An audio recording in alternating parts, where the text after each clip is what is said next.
Magandang tanghali po sa ating lahat mga kabayan. Binaybay natin itong kahabaan ng kalsada po mga kabayan na biglang mayroon tayong nasalubong.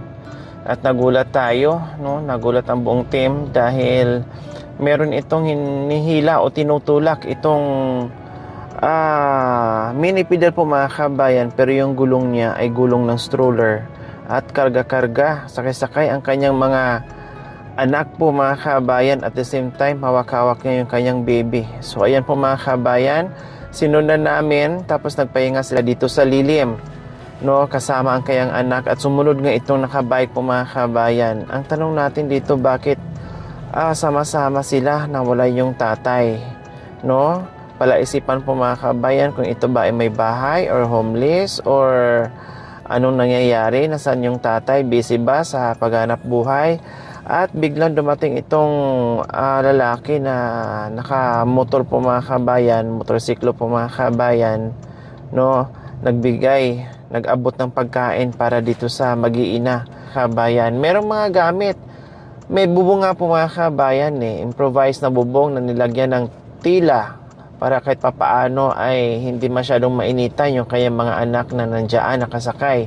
So, siyempre, hindi nakayanan yung init po mga kabayan dahil tirik ang init ngayon, no? Nagpahinga sila dyan sa lilim po mga kabayan. Kaya, tara, kumustahin natin at ano nangyari. Hello, ate! Magandang tanghali! Kumusta kayo? Okay naman po. Mainit! Kasama mo yung mga anak mo? Wala naman po kaming bahay. Taga-Malangan Malaan po kami. Anak mo tulat kasama mo? Apat po. Nauna na po yung isa doon. Saan ang punta nyo? Magwagwa po. Guagwa, uuwi pa kayo ng Guagwa. Nangangalangan po kami. Okay. So, wala kayong bahay. Ang ginagawa nyo, sama-sama kayo mga ngalakal. Kaya meron kayo ditong mga kalakal na napupulo. Pwede bang ma-interview kita? Hanap tayo ng lilim? Okay lang po sa inyo? O sige, saan kaya may malilim dito? Dito? O sige, sundan ka namin ha?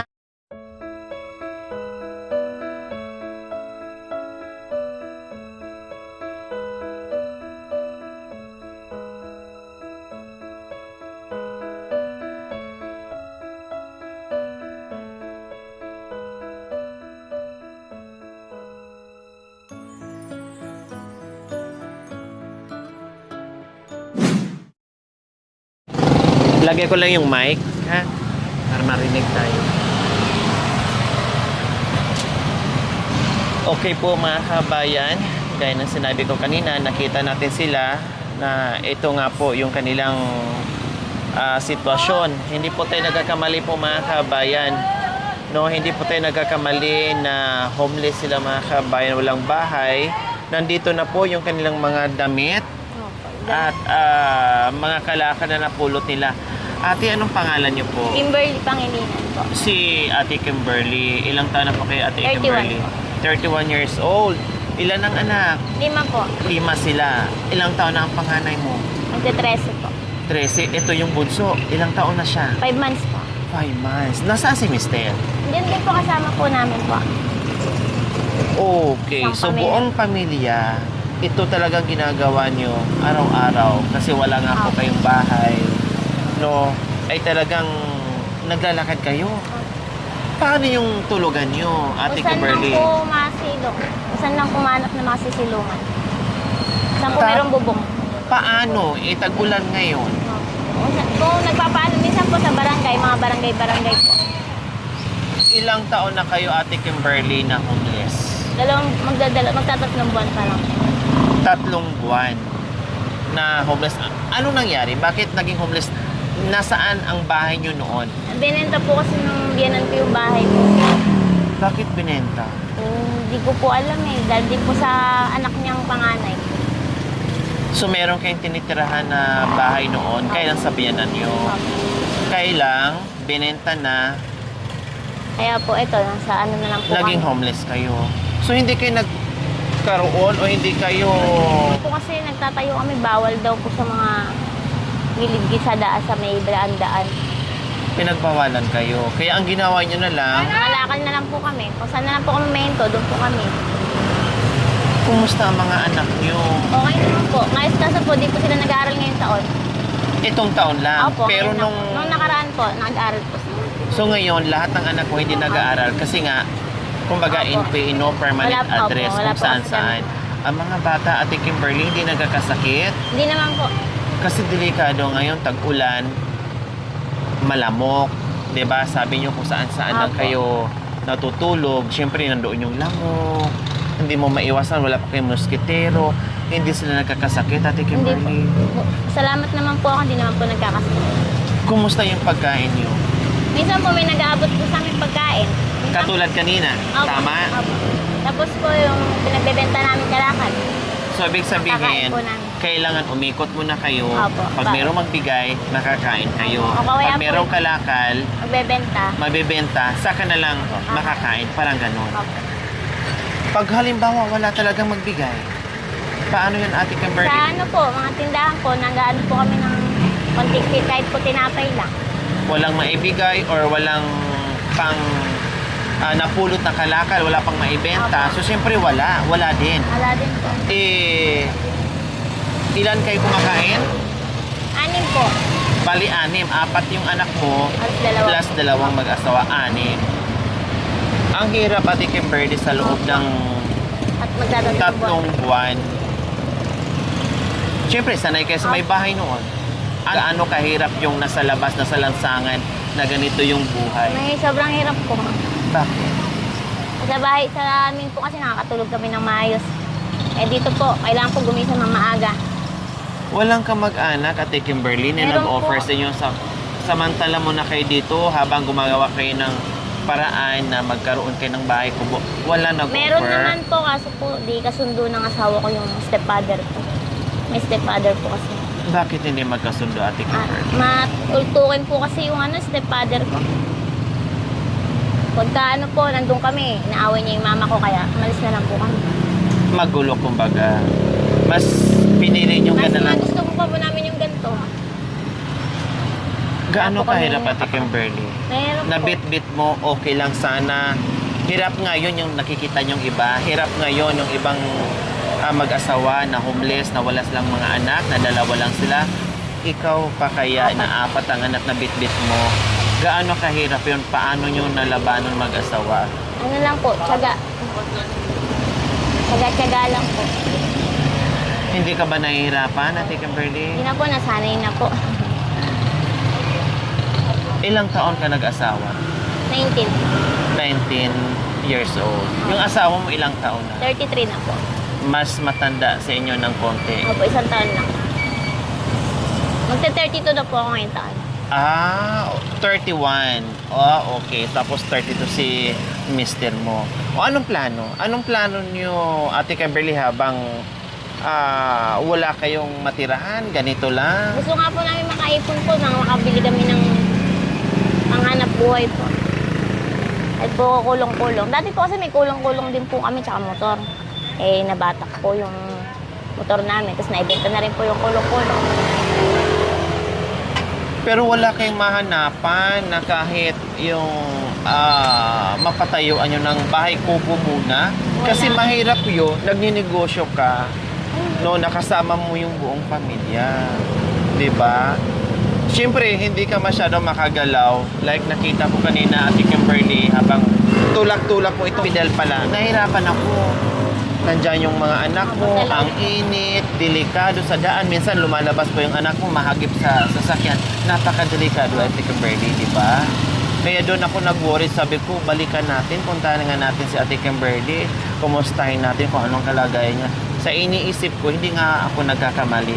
Talagang homeless, nandiyan lang pala si Mr. naghanap buhay din, katuwang kalaking lahat. At ang pinaka-problema ngayon dito, Ate Kimberly, is yung mga bata hindi nakapag-aral. Hindi po Diba? nakapag-aral. Plus, wala kayong tirahan. Kung saan-saan na lang kayo. Ang magiging risky doon is paano ang mga bata. Diba? Paano yung mga bata. So, Ate Kimberly, kumain na kayo yung binigay kanina. Andiyan pa po. Puntahan ko pa po kasi isang anak ko po para makakain din po. Nakasama ni tatay na nangangalakal din. So, sabay-sabay kayong kakain, parang ganon. Kung ano yung binigay, pagkakasyahin nyo. Anong pangalan ng anak mo? Ito po, Sophia. Hi, B! Nika. Hi! Anong pangalan mo na? Ha? Nika. Siya, Nika po. Nika. Nika!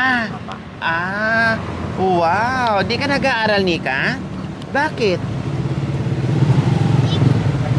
Wala po kasi kaming gamit eh. Wala pang mga gamit. Ang taon ka na, Binika? 10 po. 10 years old. Anong grade ka dapat? Grade 3 po. Grade 3. Kaya lang hindi ka na nakapag-aral ngayon. Kasi kasama mo sila mama at saka si papa. Pero gusto mo mag-aral. Kaya lang, anong problema? Ba't hindi natuloy sa pag-aaral o hindi nakapag-aral? Tirahan. Walang tirahan, number 1. Plus, Wala po pera. walang pera, siyempre mga gamit. Oh, di ba? Pero bago pa lang ang pasukan, di ba? Mag-iisang buwan pa lang. Pwede pa sana kayong mag-aral. O ano ngayon? Eh, ganito na lang ang buhay ni mama at saka ni papa. Okay lang sa'yo? Ha?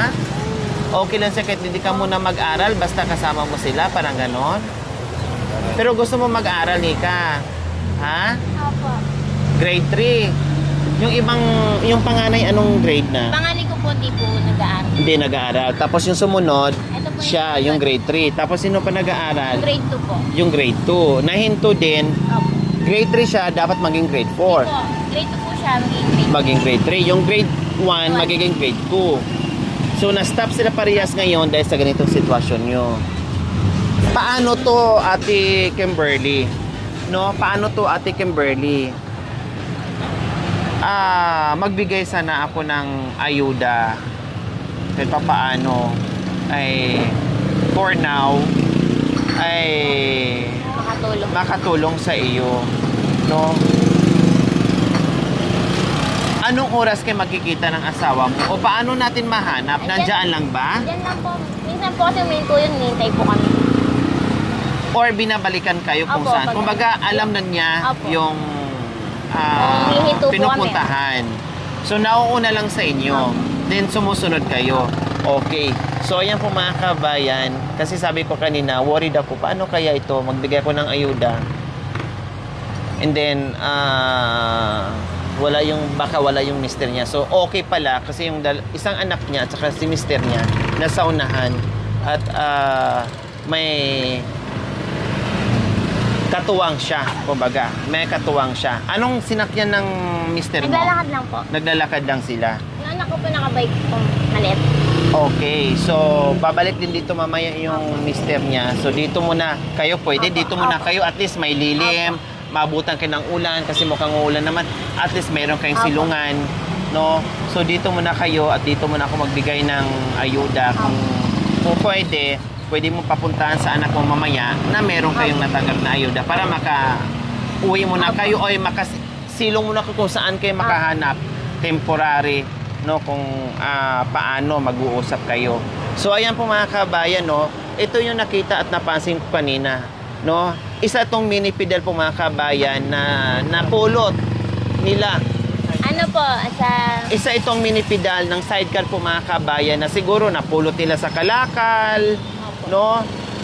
Nilagyan nila ng gulong ng stroller ata ito mga kabayan kung hindi ako nagkakamali, para lang talaga na meron silang malagyan ng kanilang hanap buhay, itong pangangalakal, at higit sa lahat masakyan ng kanilang mga anak at nilagyan na lang ng tela itong balabal po mga kabayan para kahit paano magsilbing silungan ng mga bata na hindi mainitan, no.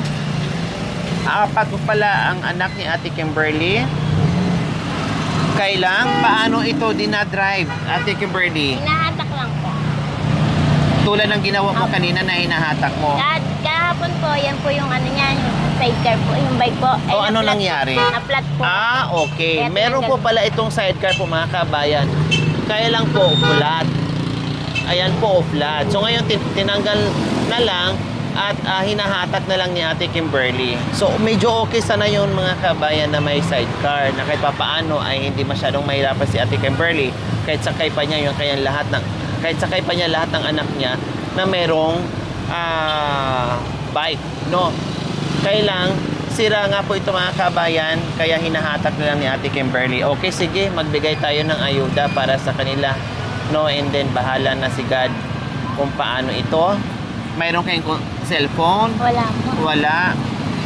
No? So ito ang minsan problema natin dahil kung saan-saan nga sila, sabi nga nila nasa punta sila kung saan-saan para makahanap ng kalakal, kung saan na alam nila na makaigot, makahanap sila, doon sila mga kabayan. So ito yung challenge natin ngayon kung paano natin sila makita na naman muli, no? Dahil no permanent address nga po. Okay, sige, for a while gawa na lang natin ng paraan kung paano natin sila makausap muli.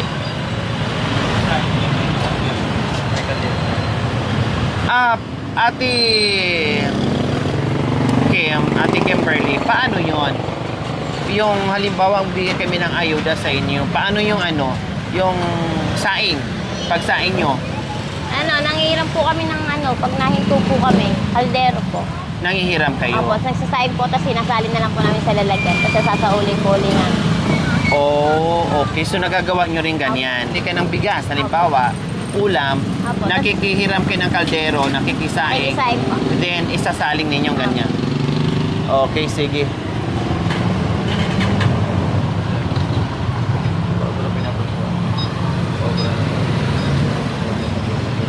Ano tayo na ngayon? You know. Saan yung nyo dati? Address? At Puerto Ribas po, Balanga. Wala. Pero sa ngayon, saan kayo lagi nag-stay? Dito po sa may Guagua. Papunta Ako Guagua po. Saan kaya kayo, Ate Kim, saan namin kayo posibleng makita muli? Sa Guagua po siguro. Sa Guagua. Sa may tulay po yung may ilalim. Bakit minsan na rin kayo natutulog doon? Sa tulay ng... Minsan po kasi na madalas po kami doon nung may motor po kami. Okay. So, ganito na lang mangyayari. Pag hinanap namin kayo uli, doon na lang sa Guagua sa may tulay. Apo. Sa ilalim. Apo. Okay. So, ayan mga kabayan. So, ayan po mga kabayan, itong ayuda, no? Sabi nga po natin, Kim, mangihiram muna sila ng kaldero kasi minsan bili sila ng bigas, nakikisaing na lang muna sila. So, ngayon, sige, may ayuda, may grocery. Bigyan din natin ng cash para kahit paano ay makabili sila ng kaldero or kasirula, no? Bahala lang muna, temporary lang muna sila magsaing dyan sa tabi-tabi na safe, no? Dahil gagawan pa natin ng paraan kung paano, no? Pinag-usapan na rin namin ni Ate Kimberly kung saan pwede namin sila makita muli. Siyempre, biglaan yung ganitong sitwasyon, kaya sa ngayon yan lang muna ang ating magagawa. Okay? Ate Kim, Ay. pambili-bili ng ulam. May Salamat. grocery, although may grocery naman pa. Didiin muna natin. Tapos, dagdagan ko ng 500. Ate Kim, pambili mo ng kaldero muna, ha? Salamat po. Okay. Kaldero or yung kasirula para sa ulam Opo. at sa kanin. Okay? Salamat po.